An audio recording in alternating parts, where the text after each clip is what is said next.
Hey guys, तो आज की इस वीडियो में हम बात करेंगे मार्वल यूनिवर्स के मोस्ट पावरफुल वेपन्स की। मार्वल कॉमिक्स के हीरोज और विलेंस के पास इनक्रेडिबल पावर्स के अलावा कॉमिक बुक मार्वल यूनिवर्स में सबसे खतरनाक वेपन्स का ढेर भी शामिल है, जो किसी के भी लकी होने पर एबिलिटीज को बढ़ाने या पूरी तरह से उन्हें यूनिवर्स का सबसे पावरफुल बीइंग बनाने में मदद करता है। मार्वल यूनिवर्स में ऐसे अनगिनत डेडली वेपन्स हैं, जिनकी पावर्स बेमिसाल हैं। उनकी पावर्स का हम अंदाजा भी नहीं लगा सकते और जिन्हें हम जानेंगे इस वीडियो में। तो सुपर सीक्रेट को सब्सक्राइब करते हुए चलिए शुरू करते हैं। Eye of Agamotto. The eye of Agamotto traditionally form में मार्वल कॉमिक्स में सॉर्सरर्स ऑफ सुप्रीम की सेवा करता है और उन्हें मैजिकल नॉलेज और फ्यूचर में देखने के काबिल बनाता है। आई ऑफ एगामोटो अपने सभी फॉर्म्स में सच्चाई को रिवील करता है, आमतौर पर एक लाइट के जरिए, जिसमें कुछ हद तक टेलीपैथी के साथ साथ कॉस्मिक अवेयरनेस होती है, जो इसे सबसे पावरफुल मैजिकल वेपन्स में से एक बनाती है। डॉक्टर स्ट्रेंज अपने फिजिकल और एस्ट्रल दोनों फॉर्म्स में दी आई ऑफ एगामोटो का यूज कर सकते हैं, एक पावरफुल वेपन जो वर्चुअली किसी भी रियलिटी और किसी भी डायमेंशन में डॉक्टर स्ट्रेंज को गाइड और प्रोटेक्ट कर सकता है। दी मैंड्रिन्स रिंग्स। मैंड्रिन्स के 10 रिंग्स ने मार्वल स्टूडियोज के शैंग-ची and the legend of 10 rings में अपनी फिल्म की शुरुआत की है। मार्वल कॉमिक्स में रिंग एंशिएंट एलियन टेक्नोलॉजी के टुकड़े हैं, जिन्हें एक विलन के जरिए चाइना की मिथिकल वैली ऑफ स्पिरिट में क्रैश्ड स्पेसशिप पर ठोकर खाने के बाद पाया गया था। हर एक रिंग में एलियन इंटेलिजेंस का एक फॉर्म होता है, जो अपने पहनने वाले के साथ इंटरफेस करने और कम्युनिकेट करने में केपेबल होता है। इसके अलावा हर एक रिंग्स में यूनिक एबिलिटीज होती हैं, जिसमें मैटर को मैनिपुलेट करना और माइंड को कंट्रोल करना शामिल है। अकेले किसी भी रिंग का यूज करना किसी भी कैरेक्टर को तुरंत बहुत बड़े खतरे में डाल सकता है। दी हेलफायर चेन। हेलफायर चेन को आप लोगों ने घोस्ट राइडर की मूवीज और agent of shield TV series में देखा होगा। ये घोस्ट राइडर का एक डेडली वेपन है, ओरिजिनली ढंग से created by inhuman dubbed hellfire. Ghost rider ने इस वेपन को चुरा लिया और अपने डेडली वेपन में शामिल कर लिया। हेलफायर चेन अपने दुश्मनों को काटने और जलाने में काबिल है। हेलफायर के कब्जे में रहते हुए ये एक पावरफुल इनह्यूमन मॉन्स्टर लैश को मारने में केपेबल है। घोस्ट राइडर और भी ज्यादा पावर से भरा हुआ है, जिसका मतलब है कि ये घोस्ट और डार्क होल्ड के लिए नर के पोर्टल्स खोलने में भी काबिल है। घोस्ट राइडर हेलफायर चेन से किसी भी आत्मा को पकड़ सकता है।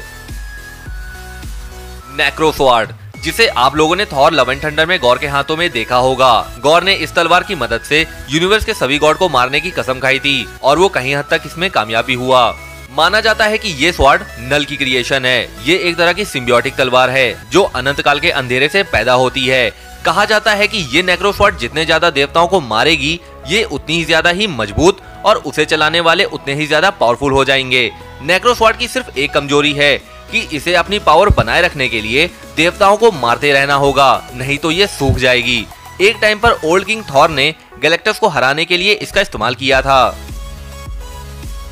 म्योनीर, दी लेजेंडरी हैमर ऑफ थॉर और उसका एक भरोसेमंद साथी।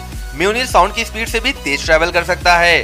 वो यूनिवर्स के किसी भी कोने में थॉर को उड़ाकर ले जा सकता है और यूनिवर्स के किसी भी कोने से थॉर के पास वापस आ सकता है।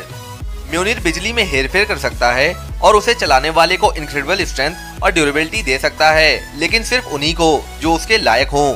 म्योनीर की बिजली थैनोस को चोट पहुंचाने, अल्ट्रॉन को नुकसान पहुंचाने और चित्तौरी आर्मी को डिस्ट्रॉय करने में काबिल थी। डिस्ट्रॉयर। डिस्ट्रॉयर न केवल ओडिन बल्कि अर्थ के वेरियस गॉड के जरिए बनाया गया था। उन्होंने डिस्ट्रॉयर आर्मर को एक मिस्टीरियस मेटल से तैयार किया था, जो उरू से भी ज्यादा पावरफुल है। उरू वो मेटल है जिससे म्योनीर बना था। फिर उन्होंने अपनी पावर से डिस्ट्रॉयर को जिंदा किया, उसमें हर तरह का जादू डाला। देवताओं ने डिस्ट्रॉयर को इनक्रेडिबल एबिलिटीज दी, उसे पूरी तरह से इनडिस्ट्रक्टिबल बनाया गया था। डिस्ट्रॉयर एसगार्ड के पहरेदार के फॉर्म में काम करता है। वो एनर्जी ब्लास्ट भी कर सकता है। एक पॉइंट पर जब गैलेक्टस एसगार्ड को धमकी दे रहा था, तब ओडिन ने डिस्ट्रॉयर को म्योनीर दे दिया, जिसके चलते डिस्ट्रॉयर और भी ज्यादा पावरफुल बन गया। इतना ज्यादा कि गैलेक्टस, यूनिवर्स का भक्षक, सचमुच डरकर भाग गया। दी स्टॉर्म ब्रेकर। हो ना हो, स्टॉर्म ब्रेकर हम में से कईयों का फेवरेट वेपन होगा, और हो भी क्यों ना, ये इतना कूल जो है। दोस्तों, ये मेरा तो फेवरेट वेपन है। ये ओरिजिनली वेपन के फॉर्म में एसगार्ड के किंग के लिए डिजाइन किया गया था। दोस्तों, स्टॉर्म ब्रेकर बाइफ्रॉस्ट को बुला सकता है। थॉर इसकी मदद से यूनिवर्स में कहीं भी अपने साथ साथ किसी को भी टेलीपोर्ट कर सकता है। वो सबसे बड़े गॉड इटर्निटी तक पहुंचने की चाबी है। और इतना ही नहीं, ये इन्फिनिटी स्टोन की पूरी कंबाइंड फोर्स को तोड़कर आगे बढ़ सकता है। जब इन्फिनिटी वॉर में थॉर स्टॉर्म ब्रेकर के साथ वकांडा में एंट्री लेता है तो स्टॉर्म ब्रेकर आउटराइडर्स की बहुत बड़ी आर्मी को कुछ सेकंड्स में ही खत्म कर देता है। ये मार्वल हिस्ट्री की सबसे ऑसम हीरोइक एंट्री थी।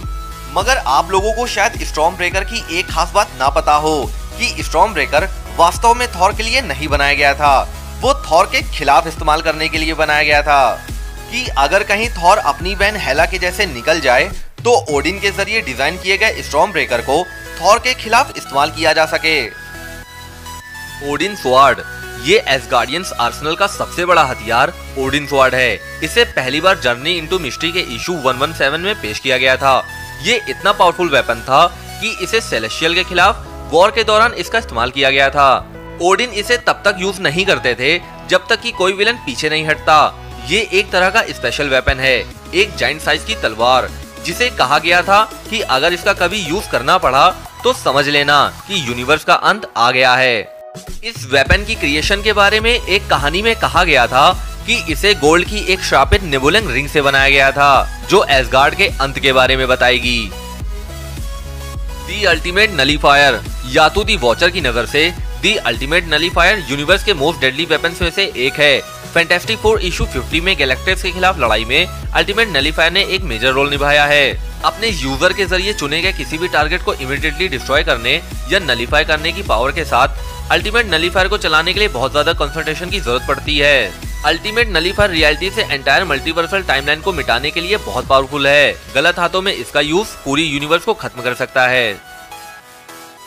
इन्फिनिटी गाउंटलेट, हर एक इन्फिनिटी स्टोन अकेले अपने ओनर को space, time, power, mind, reality और सोल के साथ यूनिवर्स के एक पार्ट पर अनलिमिटेड कंट्रोल प्रोवाइड करने की एबिलिटी देता है, जैसा कि आपने 2019 की एवेंजर्स एंड गेम में देखा था।